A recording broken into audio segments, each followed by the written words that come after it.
remember what was told to the British? Quit India. Corruption, quit India. Dynasty, quit India. Merit now finds place in India. अध्यक्ष महोदय, सबसे पहले आपकी पीठ पर, आपके आसन पर जिस प्रकार का आक्रामक बर्ताव आज देखा गया, उसका मैं खंडन करती हूं।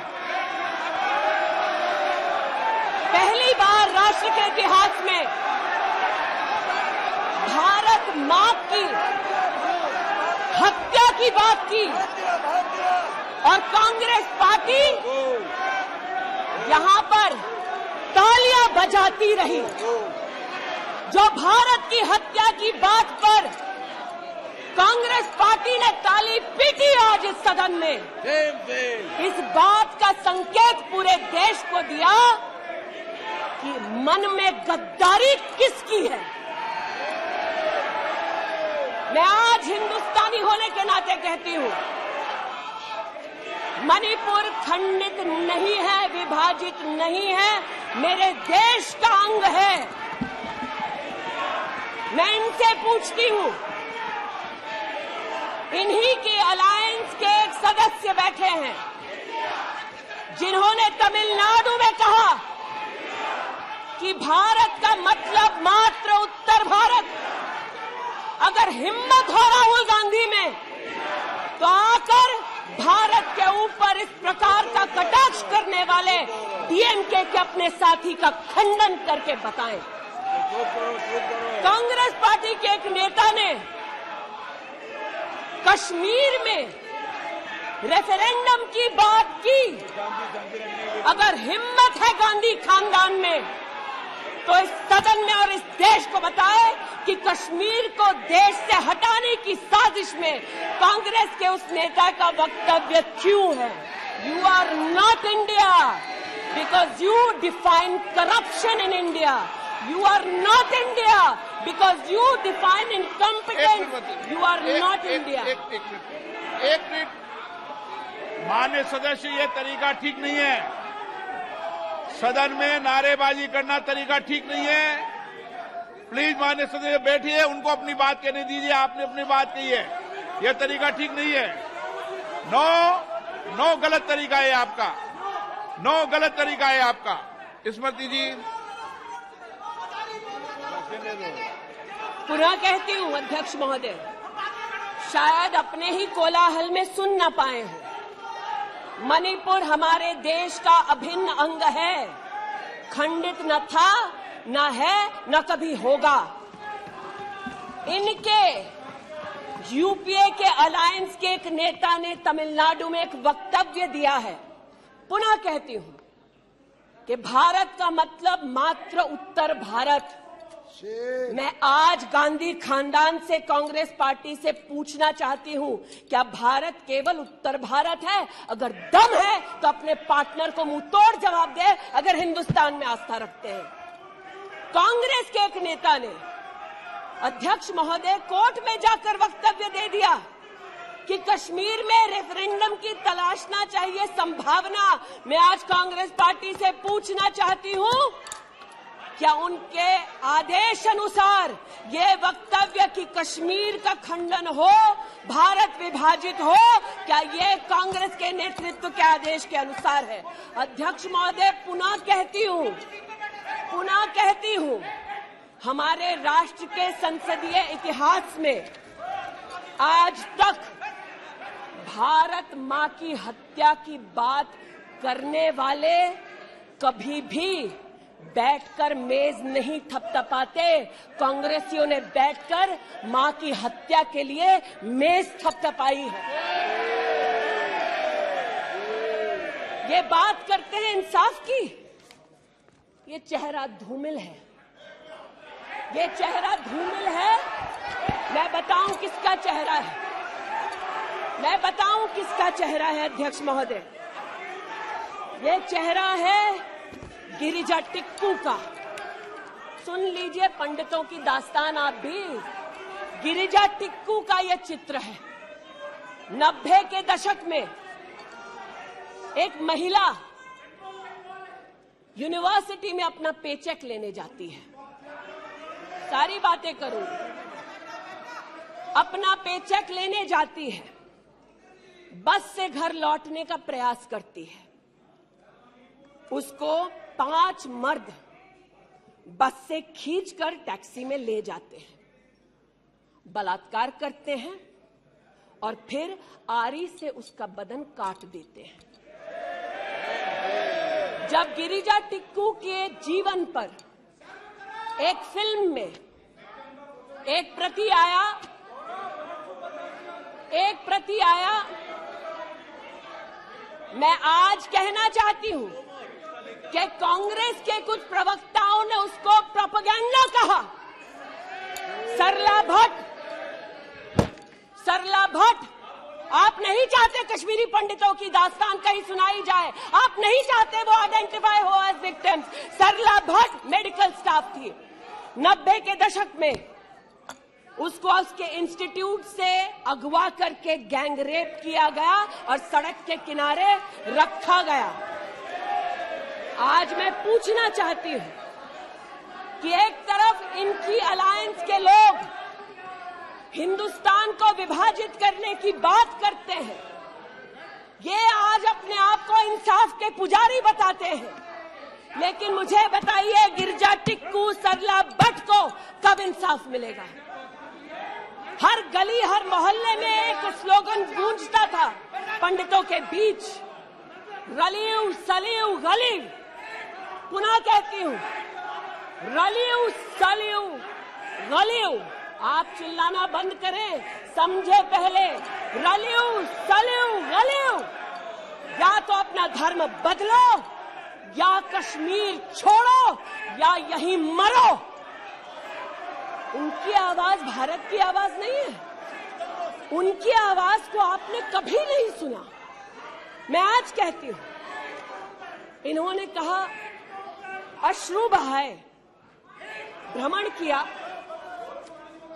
84 के दौरान में। मुझ जैसे कई लोग देश की राजधानी में थे और किसी का वक्तव्य ना सुने। अध्यक्ष जी, एक पत्रकार है प्रणय गुप्ता, उन्होंने लिखा कि सिख बच्चों को कैस्ट्रेट करके उनके अंगों को उनकी मां के मुंह में ठूसा गया। आज बोलती हूं, त्रिलोकपुरी में 30 औरतों को इकट्ठा करके चीला गांव में ले जाकर उनका बलात्कार किया। सुल्तानपुरी में एक महिला ने एफिडेविट दी है, मेरे हस्बैंड को मार दिया, बेटी को शादी से एक रात पहले उठाकर ले गए और उसका बलात्कार किया। एक 45 साल की मां ने कहा सिख दंगों के दौरान कि न सिर्फ मेरे पति को मारा, न सिर्फ मुझे गैंगरेप किया, बल्कि मेरे सामने मेरे बेटे पर केरोसिन छिड़ककर उसको आग लगा दी गई। और आज भारत की बात करते हैं, कहते हैं कि कश्मीर से कन्याकुमारी तक 130 दिन चल रहे थे।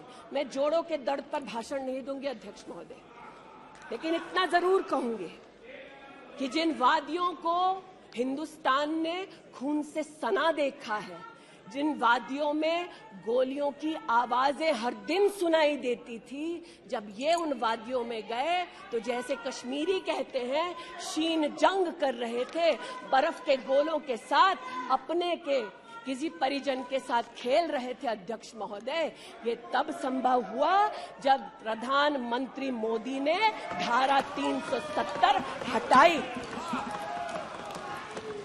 आज इस सदन में उल्लेख हुआ है कि ये गए हैं, I have been to Manipur, you might have not been.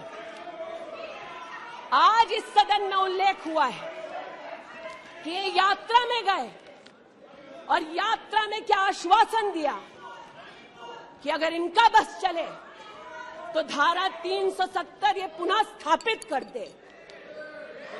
धारा 370 की वजह से कश्मीर की बेटियों को दहेज के लिए अगर प्रताड़ित किया जाता था तो वहां की बेटियों के पास कानून का सहारा नहीं था, क्योंकि इन्होंने धारा 370 लगाई।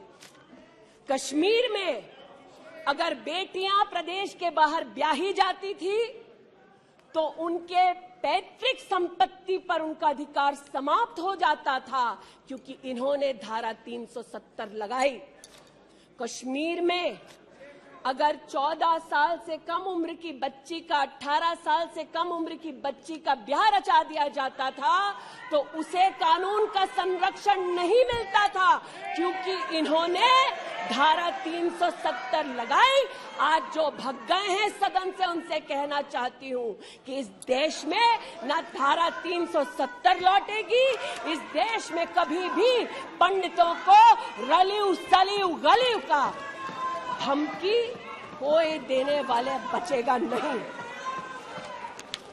आज कई यहां पर बहनें उपस्थित हैं जो वहां से अपनी आक्रोश को और राहुल जी के प्रति समर्थन को व्यक्त कर रही हैं। 84 के दंगों का विवरण सुनकर, गिरिजा टिक्कू का विवरण सुनकर, और मैंने स्वयं अध्यक्ष जी मणिपुर के मुख्यमंत्री से बात कर त्वरित रूप से वहां पर लोग पकड़े जाएं, न सिर्फ इसका वहां पर निवेदन किया बल्कि वो लोग पकड़े गए। सीबीआई की इंक्वायरी जारी है। लेकिन जो आज यहां बैठे हैं, मैंने उनसे पूछना चाहती हूं, जो चले गए, उन्होंने कहा वो राजस्थान गए हैं। और राजस्थान में क्या हुआ महोदय? गिरिजा टिक्कू को तो 90 के दशक में आरी से काट दिया गया था। भीलवाड़ा में 14 साल की लड़की के साथ सामूहिक बलात्कार होता है। इस सदन से 2 महिला एमपीज उस परिवार से मिलती हैं। बच्ची जब जिंदा थी गैंगरेप के बाद महोदय, उसे काटा जाता है, फिर उसे भट्टी में डाल दिया जाता है। ये इन महिला सांसदों का वक्तव्य है कि जिस बच्ची को 14 साल की उम्र में जब जीवित थी गैंगरेप के बाद भीलवाड़ा राजस्थान में काटा गया, जलाने के लिए फेंका गया, उसका मात्र एक हाथ भट्टी के बाहर छूट गया था। मैं आज पूछना चाहती हूं अध्यक्ष महोदय, ये आज जो जोर जोर से चिल्ला रहे हैं, न्याय की गुहार इन्होंने तब नहीं लगाई जब 60 साल की एक महिला का पश्चिम बंगाल में उसकी नाती के सामने गैंगरेप हुआ। कोर्ट में केस लंबित है। इनका दिल नहीं दहला और पूछ रहे थे कि मणिपुर के बारे में आप नॉर्थ ईस्ट के बारे में नहीं जानते। जिन्होंने प्रस्तावना की उनसे कहती हूँ, नल्ली का मैसेकर हुआ, 5 मिनट के लिए कांग्रेस की एक नेत्री गई, लेकिन इनका क्या रुख था तब। 2012 में तरुण गोगोई जी ने स्वयं वक्तव्य दिया है कि दंगे हो रहे हैं, लेकिन कांग्रेस की केंद्र की सरकार ना ट्रूप्स दे रही है, ना इंटेलिजेंस दे रही है। कोकराझार की बात करते हैं कि मेरा वक्तव्य नहीं है, तब के कांग्रेस के मुख्यमंत्री तरुण गोगोई का वक्तव्य है। कोकराझार में हिंसा होती है, धुबड़ी में 3-3 महीने कर्फ्यू रहता है। आज महोदय जो लोकतंत्र की दुहाई दे चुके हैं, हम बार बार इस सदन में बार बार इमरजेंसी की गाथा को याद करते हैं। इस सदन में हम लोग बार बार उन नेताओं को, उन सामाजिक संस्थाओं को, उन मीडिया के बंधुओं को, उनकी प्रिंटिंग प्रेस कैसे जबरन बंद कर गई, उसको, इस पर विस्तृत चर्चा होती है। लेकिन इमरजेंसी के कालखंड में साधारण महिला का इन्होंने, कांग्रेस पार्टी ने क्या हश्र किया। स्नेहलता रेड्डी की आज बात करना जरूरी है। बेंगलुरु की जेल में बंद किया गया, और इसलिए बंद किया गया क्योंकि वो सोशलिस्ट थी, भाजपाई नहीं थी, सोशलिस्ट थी। और जब बंद किया 2 मई 1976 को, तब उन्होंने अपनी प्रिजनर्स डायरी में लिखा, और मैं कोट कर रही हूं, जो पब्लिकली अवेलेबल है। As a woman comes in, she is stripped naked in front of everyone else. When a human being is sentenced, is the punishment not enough? Must the human body be degraded and humiliated? ये स्नेहलता रेड्डी के शब्द है, जो उन्होंने emergency के कालखंड में jail में लिखे, अपनी अचीवमेंट्स को बताते हुए। जून 6, 1974 में स्नेहलता रेड्डी लिखती है that at least I have achieved something here. I have stopped the horrible beatings the women prisoners used to get. ये कांग्रेस का इतिहास है, और ये भारत की बात करते हैं। अस्थमा की पेशेंट थी ये महिला, जेपी जी को तो डायलिसिस ना करने दिया, अस्थमा की इस पेशेंट को दवा नहीं लेने दी। वो 2 बार एस्थमेटिक कोमा में गई, और एस्थमेटिक कोमा में जाते जाते जब उनकी हालत बिगड़ी तो पैरोल पर उनको 15 जनवरी 77 में छोड़ा। चार्जशीट में इस औरत का नाम नहीं था, और 5 दिन बाद उनका देहांत हो गया। इनका इतिहास खून से सना है, और जिनकी हत्या हुई आज वो इनको कटघरे में नहीं ला सकते, इसलिए आज इस सदन में मैं उनका नाम ले रही हूं, उनके बारे में बोल रही हूं। चाहते हैं कि मणिपुर पे चर्चा हो, मणिपुर पे चर्चा करने के लिए बार बार पार्लियामेंट्री अफेयर्स मंत्री ने गुहार लगाई, बार बार देश के गृह मंत्री ने कहा, हमारे श्रद्धेय राजनाथ जी ने भी कहा कि आप मणिपुर पे सदन पर चर्चा कीजिए, हम चर्चा के लिए तैयार हैं, भागे ये, हम नहीं, भागे ये और हम नहीं। और भागने के पीछे कारण क्या? क्योंकि गृह मंत्री जब बोलने लगेंगे, परतें जब खुलने लगेंगी, तब ये मौन साध लेंगे। मौन मुद्रा का उल्लेख हुआ था, मौन थे ये लोग कई चीजों पर, और आज भी हैं। अध्यक्ष महोदय, मेरे हाथ में केपीएमजी की एक रिपोर्ट है जो इनके कार्यकाल से संबंधित है, जो कहता है कि करप्शन की वजह से यूपीए की कार्यकाल में हमारे देश की जीडीपी की ग्रोथ को 9% का नेगेटिव इम्पैक्ट होगा। ये अंतर्राष्ट्रीय एजेंसीज बोल रही थी, लेकिन ये चुप थे, आज भी चुप हैं। जो लोग जीरो लॉस थियरी सिखाते थे, आज उसी कांग्रेस के एक नेता को कोयला घोटाले के लिए सजा हुई है, और वो चुप है। लेकिन चुप और बहुत सारी चीजों में रहे महोदय। 2005-06 में यूपीए की सरकार को यह ज्ञात हो गया था कि खुले में शौच करने की वजह से महिलाओं का बलात्कार हो रहा है। 2005-06 में इनको पता था, ये सरकारी सर्वे में ज्ञात हुआ है, लेकिन ये चुप थे।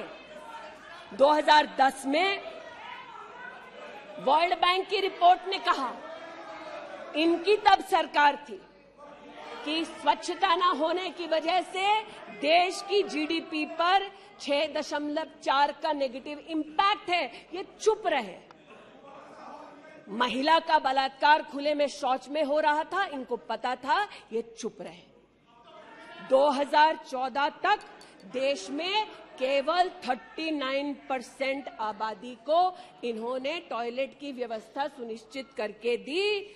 2019 तक 100% कवरेज हुआ। 110 मिलियन टॉयलेट, ये हंसते हैं इस पे अध्यक्ष जी।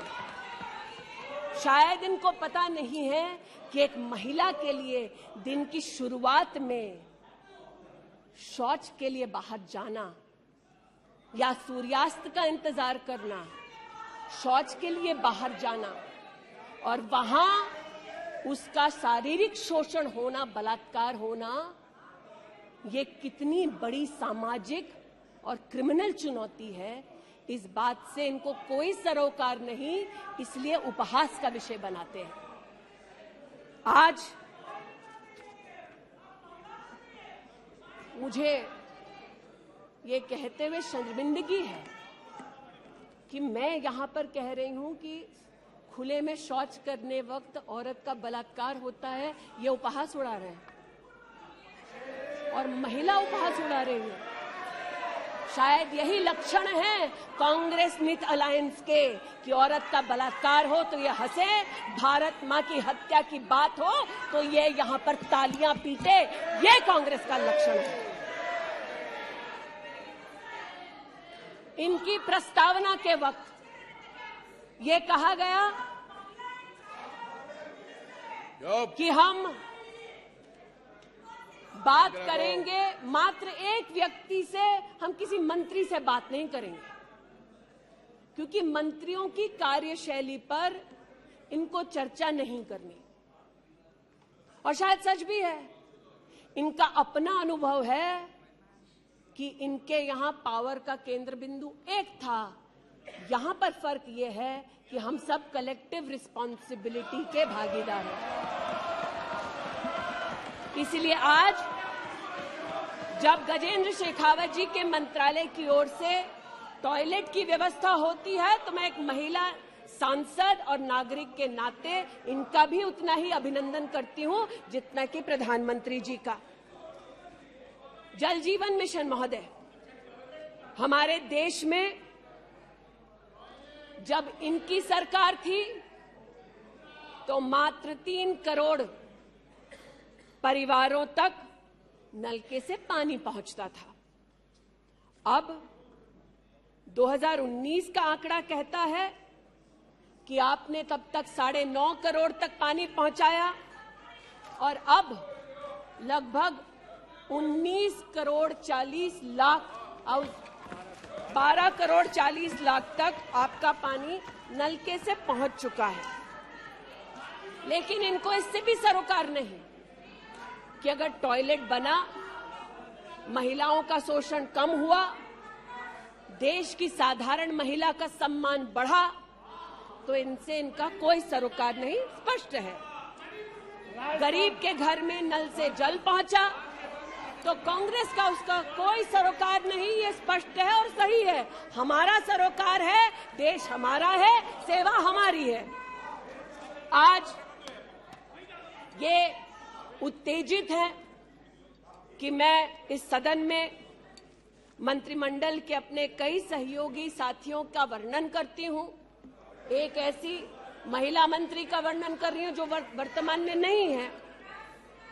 जनधन के माध्यम से 23 करोड़ महिलाओं का बैंक का खाता खुला। ये इनके लिए कोई मान्यता नहीं रखता, ये मुझे स्वीकार है, ये हमारे लिए अहम है। मुद्रा के माध्यम से 40 करोड़ लोगों को जो जीवन में कभी व्यवसाय नहीं कर पाते थे, जिनके पास कांग्रेस की पर्सनल डायलिंग मशीन नहीं थी, उनको मुद्रा का लोन मिला। 27 करोड़ लोन महिलाओं को दिए गए। महिलाओं को अपना व्यवसाय शुरू करने के लिए 23 लाख करोड़ रुपया सैंक्शन किया गया मुद्रा के माध्यम से। इनका उससे कोई सरोकार नहीं। 8 करोड़ नौजवान हमारे राष्ट्र के इतिहास में फर्स्ट टाइम एंटरप्रेन्योर्स बने। इनका उससे कोई सरोकार नहीं। 1,80,000 अकाउंट्स में स्टैंड अप इंडिया का 40,000 करोड़ का पैसा दिया गया। 80% महिलाएं। प्लीज, क्या तरीका है? वह अपनी बात कह रही है, तथ्यों के आधार पर कह रही है। आपको खंडन करना है तो आप बोलना, जब तथ्यों के आधार पर करना गलत बात है। नो गलत। माननीय मंत्री जी आपकी अनुमति से सर मैं पुनः बोलूं। तो जैसा कि मैंने कहा, महिला का अगर आर्थिक सामाजिक उत्थान होता है तो इससे इनको कोई सरोकार नहीं। सेल्फ हेल्प ग्रुप की बात करते हैं, जब इनकी सरकार थी तब मात्र 19 लाख सेल्फ हेल्प ग्रुप्स को इन्होंने 80,000 करोड़ का लोन दिया। हमने 9 करोड़ महिलाओं को 5 लाख करोड़ की आर्थिक व्यवस्था करके दी देश के सेल्फ हेल्प ग्रुप में। यह हमारा अभिमान है। जो आज महिला के बारे में चर्चा कर रहे हैं, बंद करो सर। जब इन्होंने महिला संबंधित बजट की व्यवस्था की तब इनके कार्यकाल से 130% ज्यादा बजट हमारे प्रधानमंत्री जी ने देश की महिलाओं को समर्पित किया। ये हमारा अभिमान है। आयुष्मान भारत के अंतर्गत 10 करोड़ परिवारों में महिलाओं को आयुष्मान भारत का कार्ड मिला। आज तक 2 करोड़ 60 लाख महिलाओं ने हॉस्पिटल वेलनेस सेंटर में सुविधाएं ली। ब्रेस्ट कैंसर में 12 करोड़, सर्विकल कैंसर में 8 करोड़ महिलाओं ने स्क्रीनिंग कराई। इनका उससे कोई सरोकार नहीं, बल्कि इनका उनसे सरोकार है दिल्ली में, जिन्होंने आयुष्मान भारत योजना दिल्ली में लागू ही नहीं की। इनका उनसे सरोकार है। देश में मोदी सरकार में 3 करोड़ 84 लाख घर बने, जिनमें से 2 करोड़ 86 लाख महिलाओं को मिले। इनका उनसे कोई सरोकार नहीं, क्योंकि गरीब महिला लखपति दीदी बन गई, वो हमारा अभिमान है, इनका नहीं।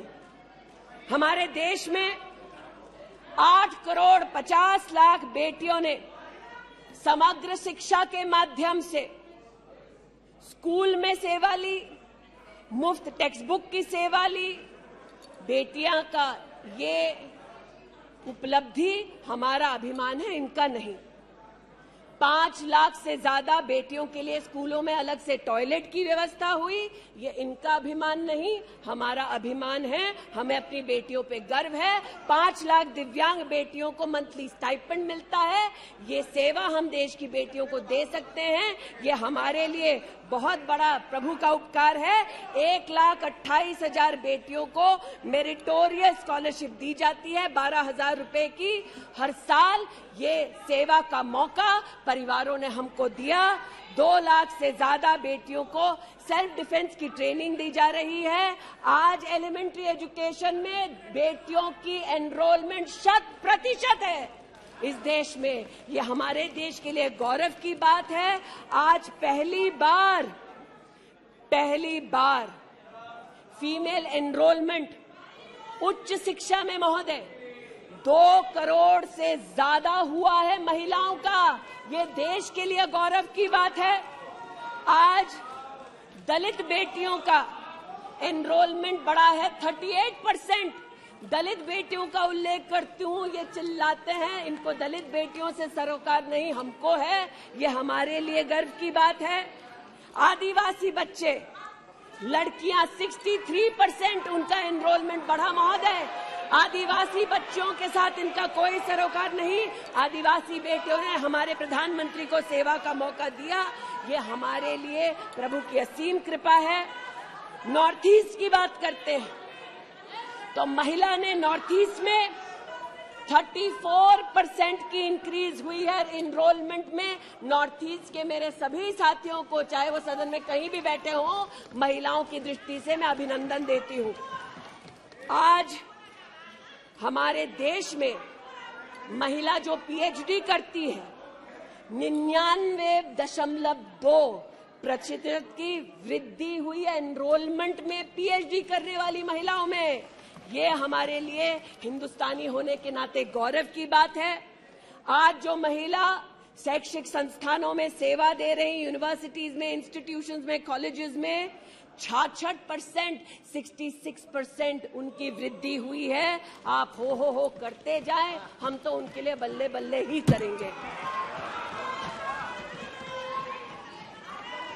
आज मुझे कहते हुए खुशी है कि हमारे लेबर मिनिस्ट्री ने कहा है कि ईपीएफ में 28,70,000 महिलाओं ने अब अपने आप को सब्सक्राइबर बनाया है। आज 2017 से लेकर 22 तक लगभग 1400 महिला साइंटिस्ट को भारत सरकार की विविध स्कीम्स के अंतर्गत सहयोग मिला है। आज महिलाओं को मैटरनिटी लीव में 26 हफ्ते की पेड मैटरनिटी लीव मोदी सरकार ने सुनिश्चित की है। आज महिलाओं ने 3 करोड़ बेटियों ने, महिलाओं ने प्रधानमंत्री मातृवंदना योजना के अंतर्गत 13,700 करोड़ रुपया अपने बैंक के खाते में पाया है। इस सेवा के लिए प्रधानमंत्री जी को आभार और बेटियों का अभिनंदन। आज हमारे देश की बेटियां सैनिक स्कूल में पढ़ सकती हैं। इस ऐतिहासिक निर्णय के लिए रक्षा मंत्री जी, प्रधानमंत्री जी को आभार। आज हमारी देश की बेटियां आर्म्ड फोर्सेस में परमानेंट कमीशन पा चुकी हैं। हमारे देश का गौरव बढ़ाने के लिए ऐसी बेटियों का आभार। आज जो महिला और महिला हक के लिए यहां बोल रहे हैं,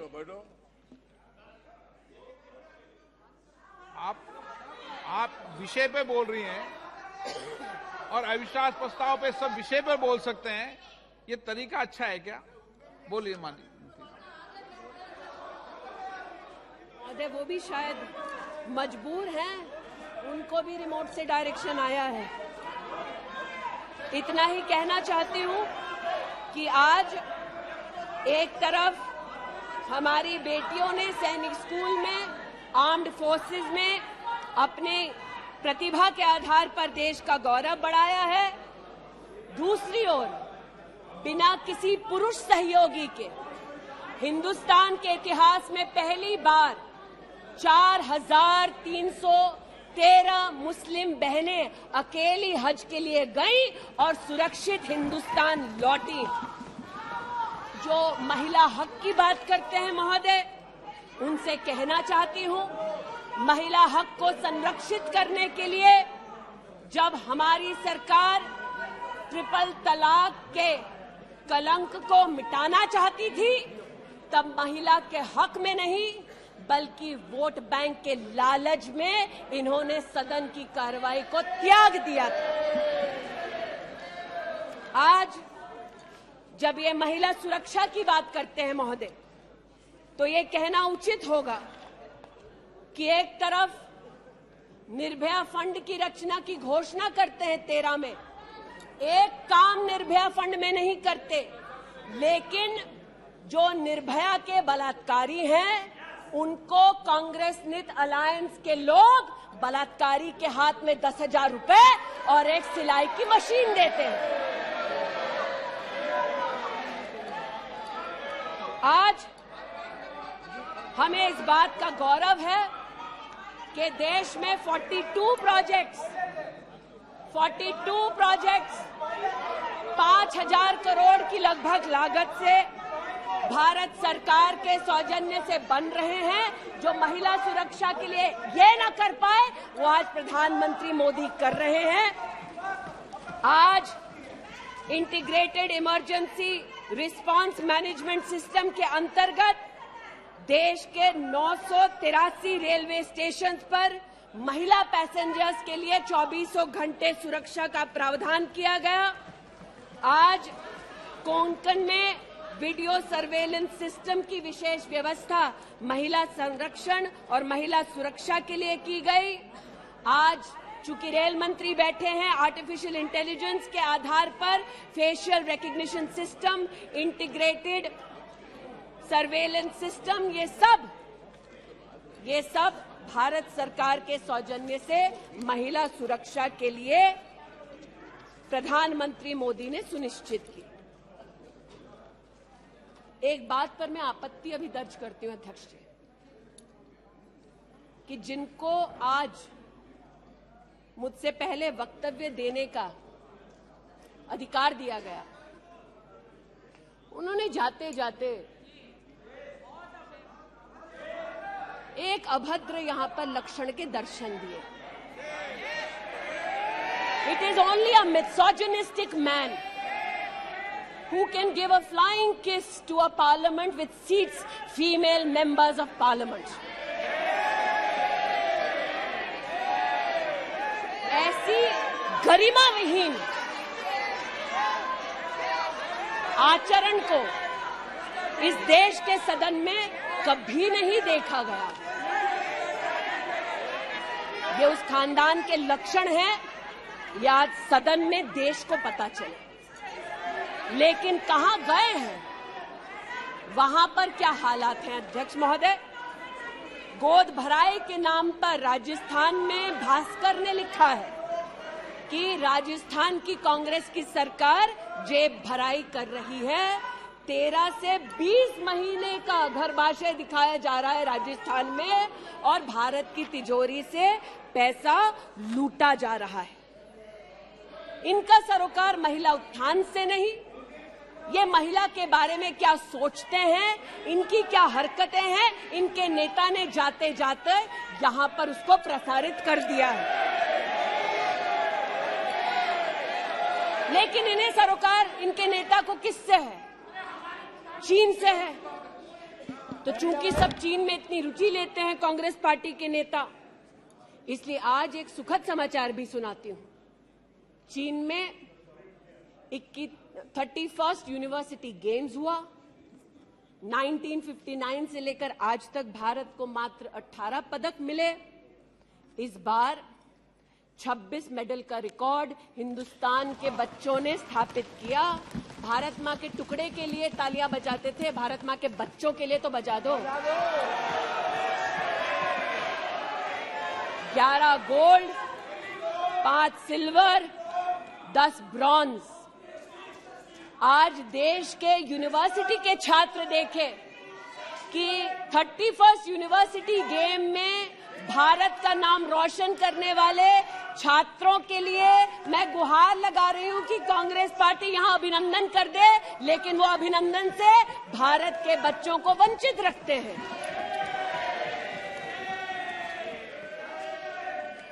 बात अभिनंदन की निकली तो एक वो भी थे जिन्होंने आसमान चीरा और दुश्मन को मुंहतोड़ जवाब दिया। आज जो व्यक्ति यहां पर भारत की आवाज का उल्लेख कर रहे थे, उन्होंने भारत की आवाज में आवाज मिलाकर तब नहीं बोला जब आतंकी हमला करते हैं। उन्होंने भारत के आवाज से अपनी आवाज को भिन्न करते हुए इस सदन में भारत के रक्षा बलों से प्रमाण मांगा इस सदन में। लेकिन प्रमाण क्यों मांगा? क्योंकि कुछ लोगों ने कहा होगा। और प्रमाण मांगने का क्या सलीका है, ये मीडिया के मित्रों के माध्यम से आया है ध्यान में देश के। न्यूज क्लिक की आज बात करना थोड़ा मैं जरूरी समझती हूं। न्यूज क्लिक, नेवल सिंघम कुछ पत्रकारों को हिंदुस्तान में लिखते हैं कि किस प्रकार से हिंदुस्तान के खिलाफ न्यूज सर्कुलेट होनी चाहिए, कैसे चाइना के समर्थन में अलग अलग आर्टिकल लिखने चाहिए, और इसे एक बार छपवा दो तो ट्राई कॉन्टिनेंटल पब्लिकेशन इसको इकट्ठा करके फिर काम आगे बढ़ाएगा। मेरे एक पार्लियामेंट्री सहयोगी निशिकांत जी ने इस पर जब विषय उठाया तो मैं स्तब्ध हूं कि कांग्रेस पार्टी ने डिमांड नहीं की कि अगर कोई बाहरी ताकत का पैसा लेकर हिंदुस्तान में व्यवस्थाओं को भंग करना चाहता है, हिंदुस्तान को कलंकित करना चाहता है तो उस पर कार्रवाई करो। ऐसा कांग्रेस का पक्ष नहीं था। कांग्रेस ने पक्ष ये लिया कि जो निशिकांत दुबे के मुंह से शब्द निकले हैं उनको एक्सपंज कर दीजिए। लेकिन ये जो ट्राई कॉन्टिनेंटल पब्लिकेशन है महोदय, जिसके बारे में ना आप ईडी को माने, न्यूयॉर्क टाइम्स को माने, वो ट्राई कॉन्टिनेंटल पब्लिकेशन के जो मुख्य रिसर्चर हैं उनके वक्तव्य को कांग्रेस पार्टी अपने ऑफिशियल फेसबुक पर क्यों डालती है, ये मैं पूछना चाहती हूं।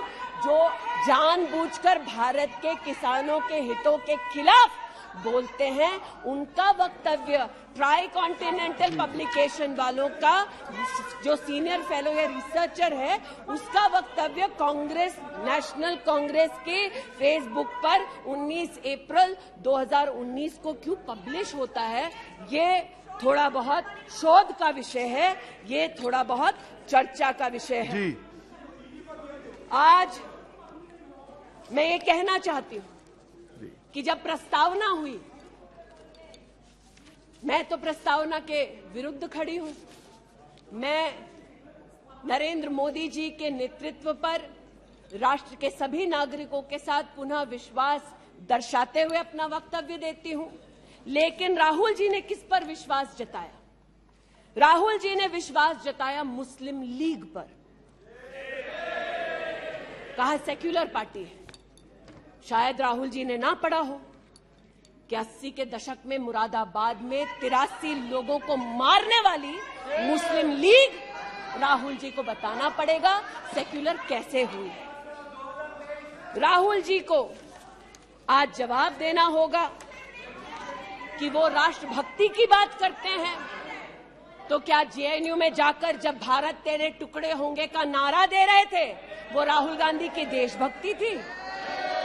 राहुल गांधी को आज जवाब देना होगा, है तो नहीं। उनको आज जवाब देना होगा। जिस अफजल गुरु ने इस संसद पर हमला किया, उस अफजल गुरु के संरक्षक समर्थक को कांग्रेस पार्टी ने अपने पार्टी का नेता बना दिया, जिसने कहा यह राहुल गांधी की देशभक्ति है। राहुल गांधी की देशभक्ति आज बताती हूं। इन्होंने, घबराइए मत, आप ही के नेता बोलकर गए हैं, घबरा क्यों रहे हैं? बैठिए, आराम से बोल रही हूँ।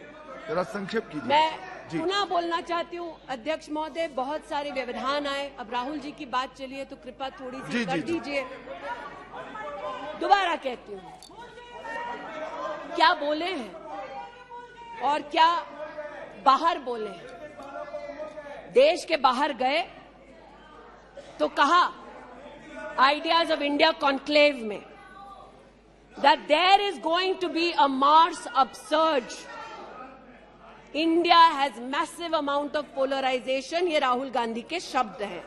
इसका मतलब राहुल गांधी ने विदेश में जाकर कहा हिंदुस्तानी सौहार्द की भूमिका में नहीं रहते। राहुल गांधी ने कहा कि हिंदुस्तानी भाईचारे में इतना विश्वास नहीं करते because there is a massive amount of polarisation. और राहुल गांधी ने कहा there is going to be a mass upsurge. Now the question is, how can the opposition effectively use the upsurge to change politics? मतलब उन्होंने कहा कि देश में उथल-पुथल होगी। मैं स्पष्ट करना चाहता हूं, विपक्ष इस उथल-पुथल को कैसे इस्तेमाल कर सकता है, ये मैं सोच रहा हूं। फिर उनका शब्द है देश में केरोसिन फैला है, हमें एक चिंगारी की जरूरत है। आज पूछना चाहती हूं, माचिस ढूंढते ढूंढते राहुल गांधी कहां गए? अमेरिका गए? तंजीम अंसारी के साथ, जो पाकिस्तानी इमाम जावेद अहमद के साथ ताल्लुक रखते हैं, अमेरिका में अपने कार्यक्रमों को उनके साथ करवाया। राहुल गांधी मिन्हाज खान, जो हिंदुस्तान के खिलाफ आवाज बुलंद करते हैं, उनके साथ उन्होंने मीटिंग की। आज जो लोग इस देश में एस्पियोनाज के लिए पकड़े जाते हैं, उनका राहुल गांधी ने जाकर विदेश में समर्थन किया। वे तब से अडानी अडानी कर रहे हैं, तो अब थोड़ा मैं भी बोल दूं। फोटो मेरे पास भी है। इतना ही खराब है तो जीजा जी उसके साथ क्या कर रहे हैं? तो निशिकांत जी सही कहा, किसी को सेट करो, किसी को भेंट करो। पूछना चाहती हूं, 1993 में मुंद्रा पोर्ट में कांग्रेस की सरकार ने अडानी को जगह दी। तब प्रधानमंत्री कौन थे? कांग्रेस के थे। वित्त मंत्री कौन थे? मनमोहन सिंह थे। अडानी बोल रही हूं। यूपीए के कार्यकाल में अडानी को इन्होंने 72,000 करोड़ का लोन दे दिया। क्यों दिया? राजस्थान में 60,000 करोड़ से ज्यादा का समझौता कर लिया गहलोत जी के साथ। 20,000 एकड़ जमीन ले ली। क्यों किया? केरल में कांग्रेस की यूडीएफ सरकार के साथ पोर्ट का काम क्यों दिया? महाराष्ट्र में जब कांग्रेस के पास सत्ता थी तो फिर कांग्रेस ने अडानी को पोर्ट का काम क्यों दिया? बंगाल में हल्दिया पोर्ट का काम अडानी को क्यों दिया? छत्तीसगढ़ में कांग्रेस पार्टी ने अडानी को काम आदिवासियों ने मना किया, फिर भी क्यों दिया? अब इसमें बेटा कितना सेट होगा, दामाद को कितना भेंट होगा, हम क्या जाने। लेकिन आज अरे दामाद का मामला है, बैठ जाओ भाई। दामाद आपका नहीं है, जिनका है वो नहीं चिल्ला रहे, आप क्यों चिल्ला रहे? बैठ जाइए भाई। जिसका है दामाद वो नहीं चिल्ला रहे, आप क्यों चिल्ला रहे? बैठिए। अरे बैठ जाइए, बैठ जाइए, बैठ जाइए, बैठ जाइए, बैठ जाइए। कोयले घोटाले में पकड़े गए, 2G में भी पकड़े जाएंगे। बैठ जाइए प्लीज। आप बताइए, पूरी बला की जड़ महोदय, पूरी बला की जड़ परिवारवाद में है और परिवारवाद की राजनीति की जड़ कांग्रेस पार्टी में है। इनके अलायंस के लोग चारा खाते हैं, ये उनके घर मटन खाने चले जाते हैं। इनके अलायंस के लोग रेल की नौकरी के लिए गरीब की जमीन खाते हैं, जाके वो उन्हीं लोगों को गले लगाते हैं। और इनके सब के पीछे एक ही मजबूरी है, जो बड़ी विनम्रता से अजीत दा ने भी स्वीकारी कि मजबूरी हमारी कि तीसरी बार जनता कह रही है, फिर एक बार मोदी की बारी। Okay, now please conclude. तो मैं लिसन प्लीज। ये आज बैठिए।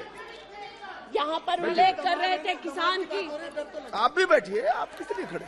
ये बात आज कर रहे थे किसान की, तो किसान का क्या हश्र करते हैं वो मैं बताना चाहती हूँ। अध्यक्ष महोदय थोड़ी सी मुझे मोहलत दे दें। ये मैं कहना चाहती हूँ उस क्षेत्र की बात जिसकी मैं प्रतिनिधि हूँ, जहाँ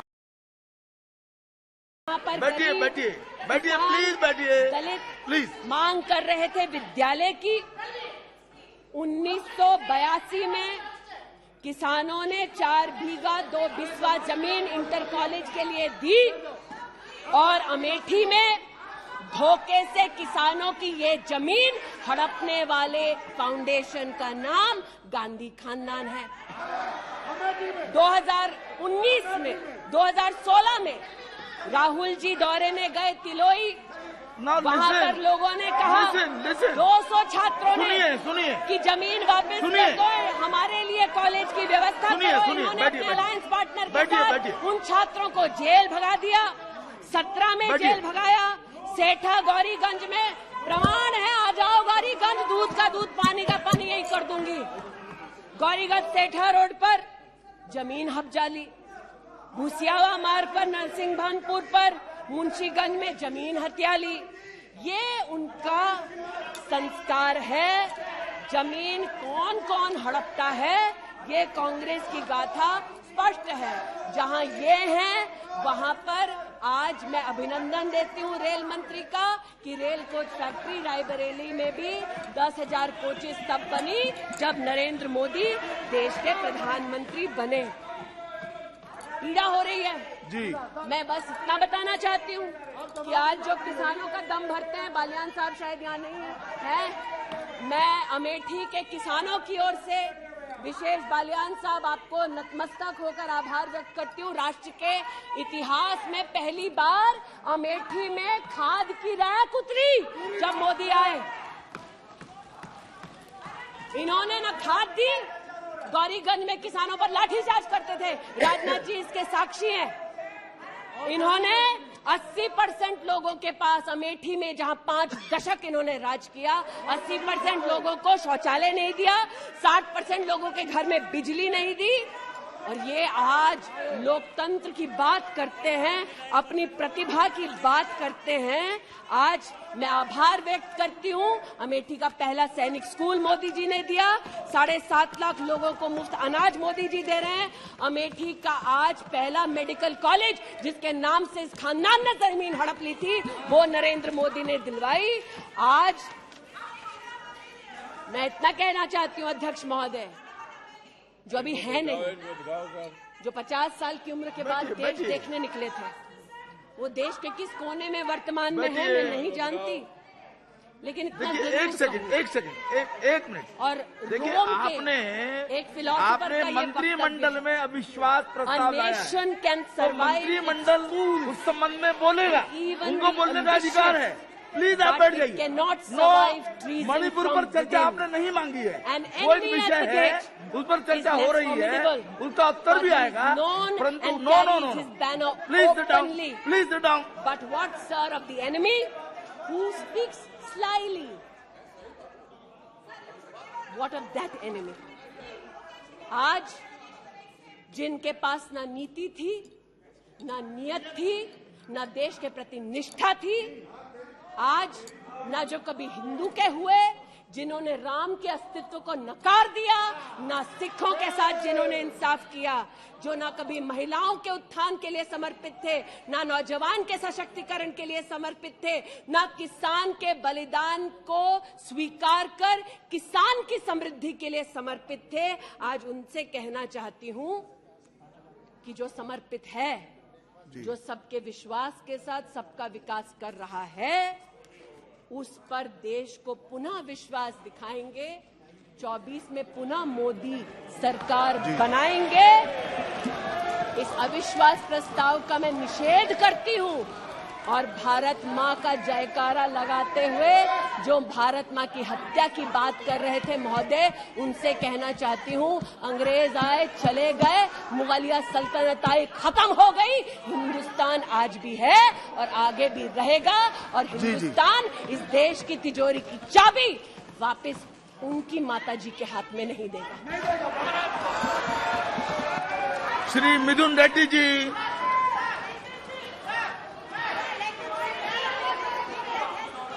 Sir, please now sit down. No, nothing. No. Midun Reddy ji, please. Sir, we have a tradition of respecting. Sir, the house is not in order. Please. No. Please, listen. No, nothing. बैठिए तो, बैठिए. आप please, no, please cooperate. जी. बैठिए. No. Nothing, कुछ नहीं, कोई आवश्यकता नहीं। आप प्लीज बैठ जाइए। आप you are very senior member, please बैठिए। नो, प्लीज बैठिए जी। Sir, too much of noise sir, house is not in order sir. बैठिए, बैठ तो जाइए। अच्छा, एक सेकंड, क्या कहना चाहते हैं? Sir, she is threatening that I am going to be arrested. No, she said. मैं देख लूंगा। See, does it mean to say the Supreme Court bench is under their control? हम देख लेंगे। Whether this government is मैं देख लूंगा ऐसी को, देख लेंगे उसको। Already आप बैठिए, प्लीज आप बैठिए। श्री मिथुन रेड्डी जी, आप बैठ जाइए। नो, प्लीज बैठिए जी। Thank you, sir, for. Ji Sir, thank you, sir. अब बैठिए बैठिए, इधर भी बैठिए, प्लीज बैठ जाइए, बैठिए, बैठ जाइए, बैठ जाइए, please. Sir, our country has a tradition of respecting women. Even the Vedas say, where the women are worshipped, the gods dwell there. We fondly call our country Mother India. Such is the respect we have given for women in our country, sir. But the spate of events which have happened in Manipur, the heinous crimes which have happened against women in Manipur are really painful. The government needs to act swiftly and act very toughly, sir. All this ethnic violence has to be curbed and the women need to be protected. Both the ethnic groups have to be made sit together and amicable solution need to be got together, sir. Sir, a combination of ethnic violence and gender violence has dented our image globally, sir. Many people from abroad have called me. They're asking me, what's happening in your country? What is this horrific incidents happening in your country? Sir, it is really shameful that these incidents are happening in our country. Sir, in a country where we preach unity in diversity, we should not let such incidents happen, sir. Manipur might be a small state, there might be just 2 MPs, but it doesn't mean that Manipur is not a part of the country. We need to act very toughly, sir. It's responsible of our government that peace be restored in Manipur. Sir, all of us should put politics aside and make sure that peace is restored in Manipur, sir. Not only Manipur, any communal clashes, any issues between any ethnic fights or anything between minority and majority groups, all these have to be sorted out, sir. Otherwise, there is no meaning to the democracy. I think we should preach what